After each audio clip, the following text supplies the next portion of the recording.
Yo, what's up? Naaday mi karon diri sa Ilmars Resort, no? Kay nata event karong adlaw diri sa Ilmars. So natay Zumba session wa private class ni. Ay tungod na ay na team building. Dili na mga employee from Manila. So Zumba tara, let's go.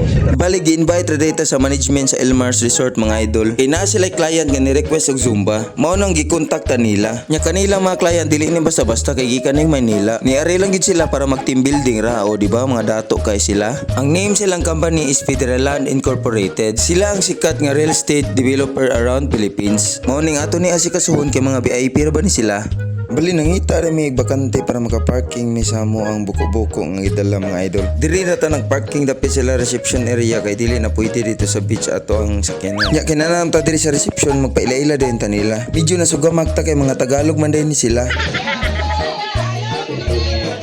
Alright, so familiar kayo sa Zumba. Okay, so alam niyo na kung anong gagawin. So follow lang. Medyo nagkanga-kanga ta diri dapita kay nahirapan na tayo sa kalisod magtagalog. Tapos talaga yung ano ko. Voice ko, right? Let's do the warm up.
Din after sa atong warm up ni request din sila cool down kay gipangkapoy ko no sila. Nya kay butan man ta ni tuman lang gid ta nila. Kay kung mangutana mo nganong dali kita nahuman pong warm up dancer ginila dili ni siya zumbaton. Kay ngila ko no paugnat lang sa kusog kay napam sila parlor game sunod. Nalipay lang sad ko kay dali ra nahuman kay gikapoy sad ko hinaglain ako lawas giubog hilantan pud ko ani nga time. Ako lang giagwanta kay nagka-commit na manggud ta. Ug diri lang ta kutob daghang salamat sa pagtanaw mga idol. See you to my next video. God bless.